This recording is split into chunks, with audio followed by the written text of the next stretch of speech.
Hey, Jason here. Enjoyed your podcast on the pursuit of perfection.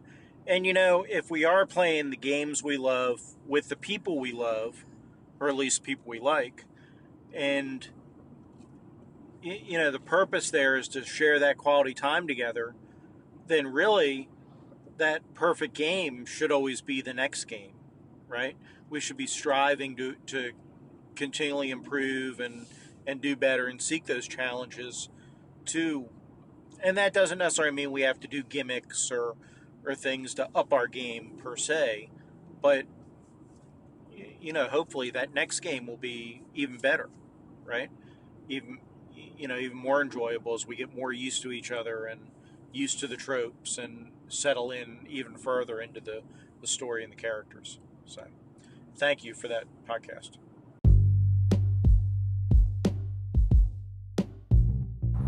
Swinging into action, leading the charge, it's the old Grognard himself, Mr. Connolly. With the sentiment to kick off the final episode of RPG A Day, a sentiment I can stand behind. Good job, Mr. C.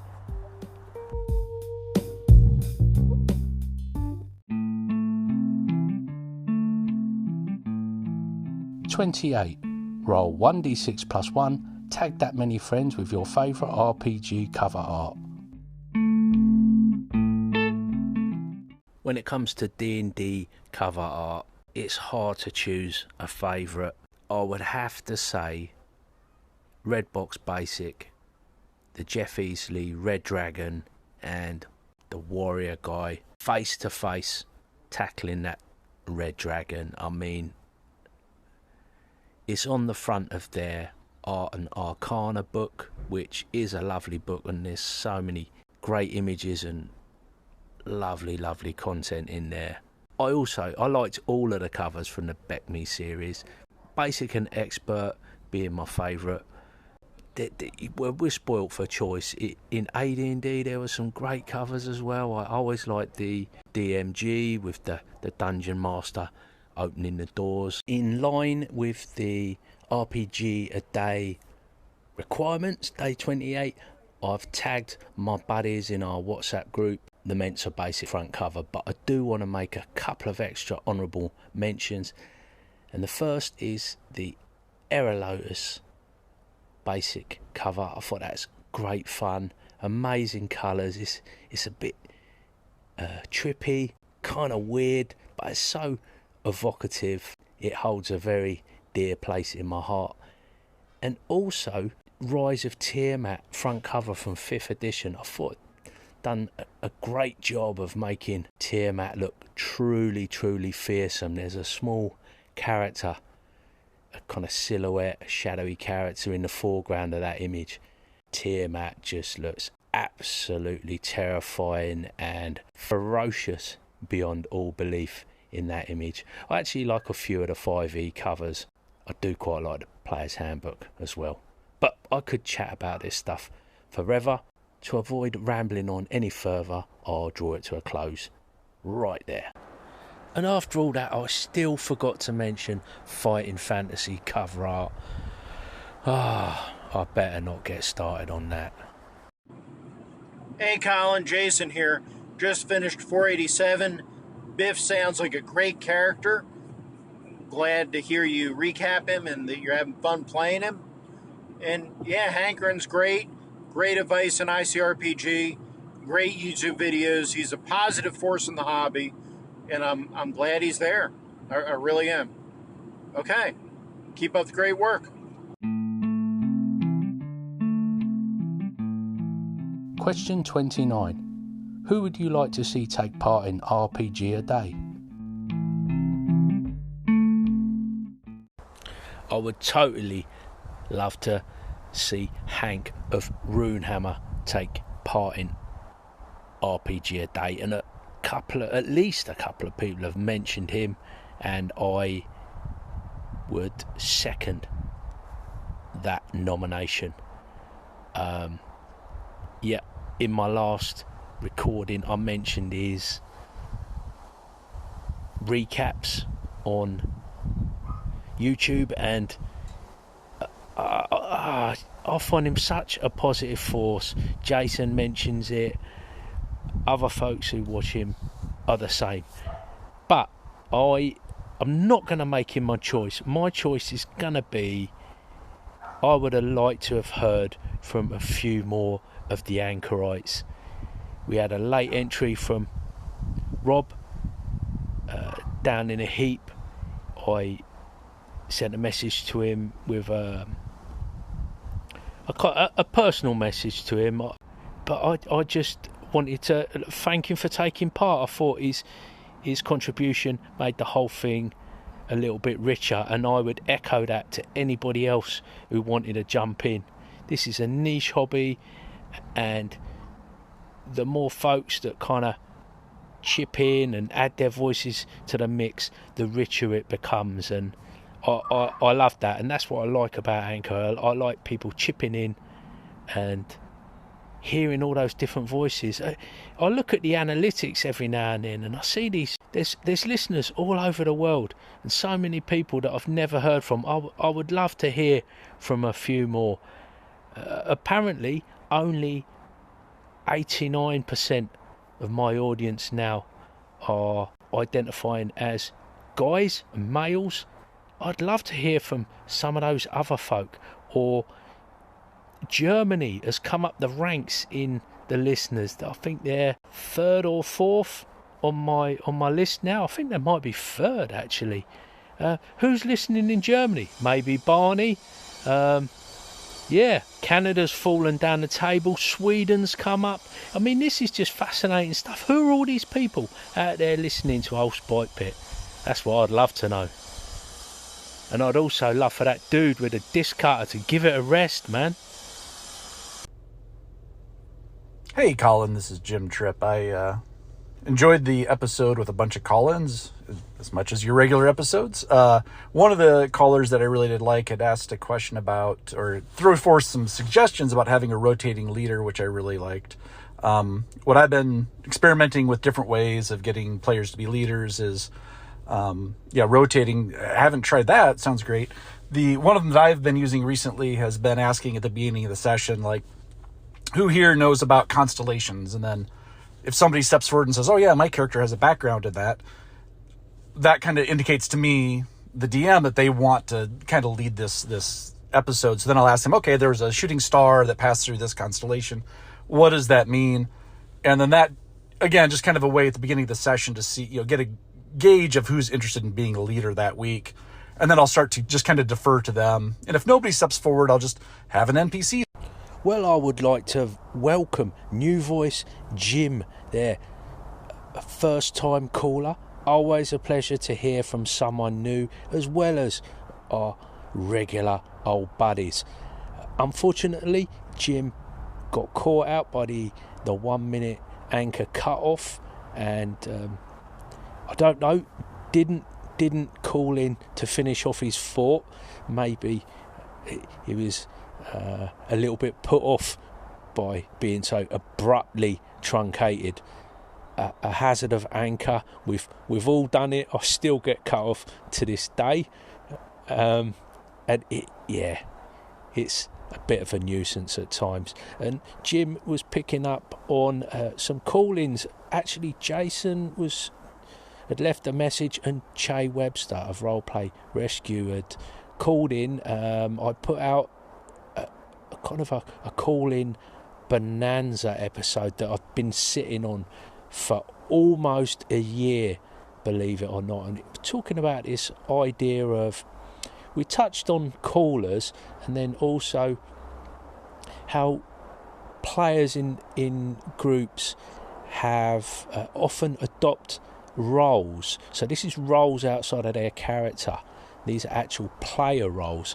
And one of them was, we were talking about the idea of a player falling into a kind of a leadership organisational role within the group, and Jim pointing out, how he likes to rotate and move that around,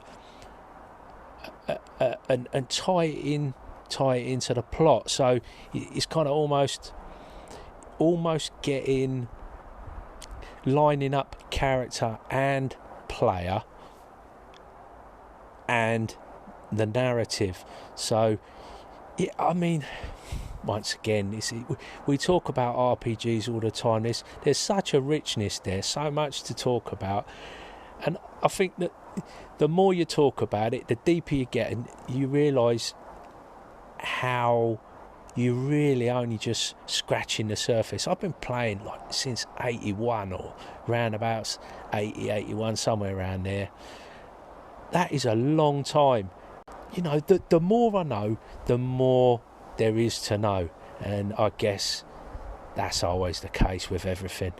But thanks very much, Jim, for taking the plunge and calling in, and hopefully that abrupt ending didn't put you off too much. And I apologise on behalf of Anchor.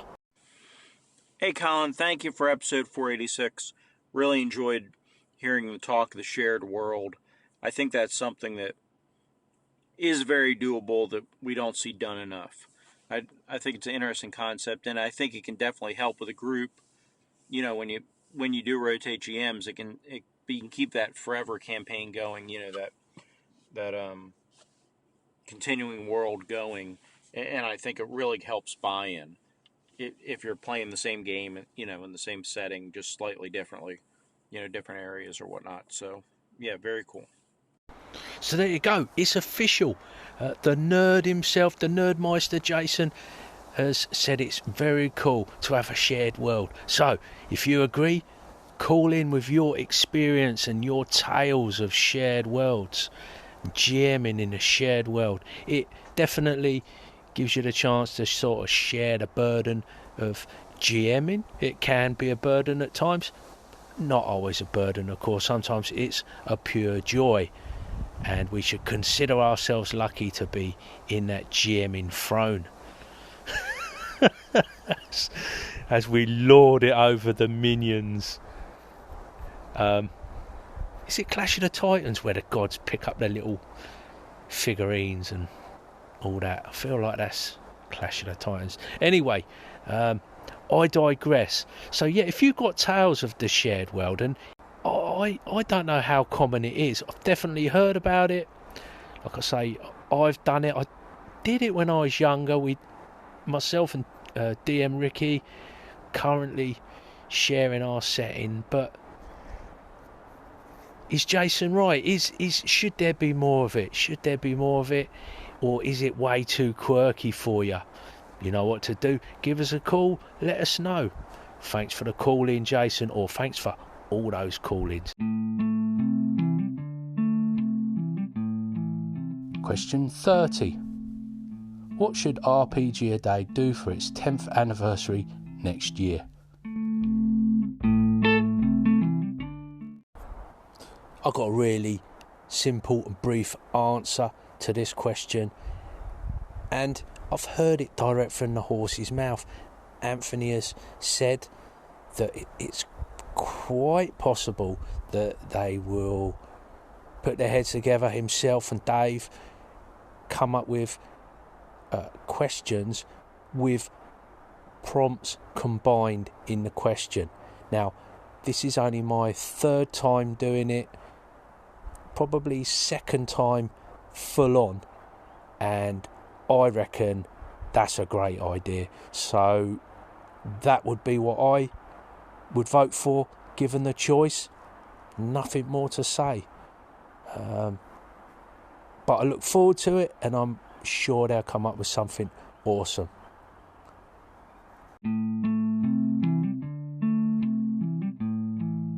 Question 31. When did you first take part in RPG A Day?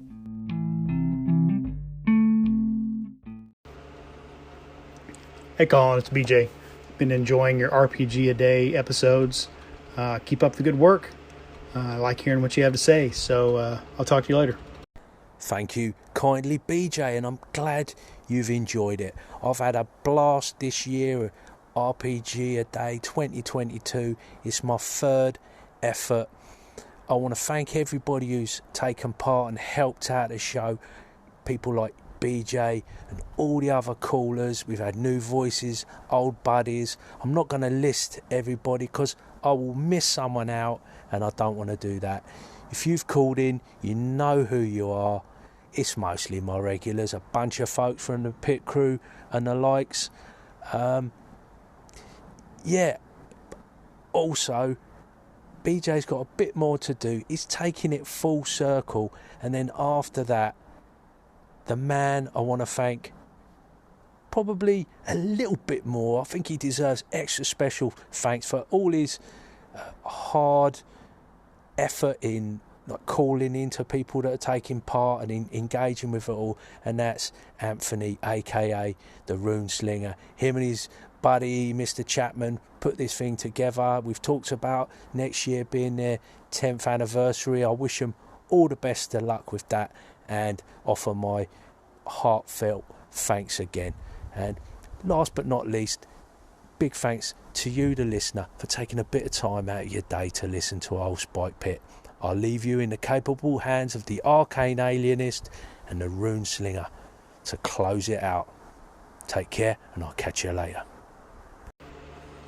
And in particular, I'm loving hearing about the teacher that got you into to role playing games. Those are awesome stories, and I'm glad you've gone back and mentioned her a few times now. So that's always great when you have a teacher who can help you find something that can inspire you and occupy your mind and put you in a good direction. So I'm sure you're going to be able to do that for kids as you embark on your journey as a teacher. So, all right, talk to you later. Another really interesting episode for RPG A Day 2022 and other stuff. You are really making me interested in the ICRPG. So I think I'll put that on my list for later in the year. and see what comes of it. But it sounds like a really fun way to approach play, and I'm not sure what directed me, away from it when it first hit the internet and became sort of a role-playing gamer's darling. But it definitely seems to have earned the attention, and so that's got my curiosity. Well, you've got my curiosity up based on the way you've described it. So thanks for that. I really appreciate adding new things to my library. I'm not one of those guys who gets upset at adding new things to his library. Now, I know, I said I was gone. I was going to let BJ and Rune Slinger close out the episode, and officially they have. I'm just tagging this on the end because I wanted to let everybody know that I'm back on the front lines, back teaching now. I'm going to be lucky if I can get an episode out a week. That's what I'm going to try for. I'll still be recording with my buddy Pete and John, hopefully once a month on the Purple Worm. But also, I'm going to re-release, just because I know how much you love RPG A Day and I don't want anybody missing out, because a bunch of your regular podcasters will probably want to take a break. I'm going to re-release my 2021 episodes. I'm going to dust them down, bring them out of the archive, and I'll play one a day through September. There you go. So you haven't got to wait till October for OSR October or Inktober or whatever it is you want to do, Halloween Fest, whatever. Hopefully this will tide you over a little bit. Some people would have heard this stuff, some people wouldn't have heard this stuff, but to hell with it, I'm just going to put it back out there. So see what you make of it, folks. Take care, and definitely I'm off now. Catch you later.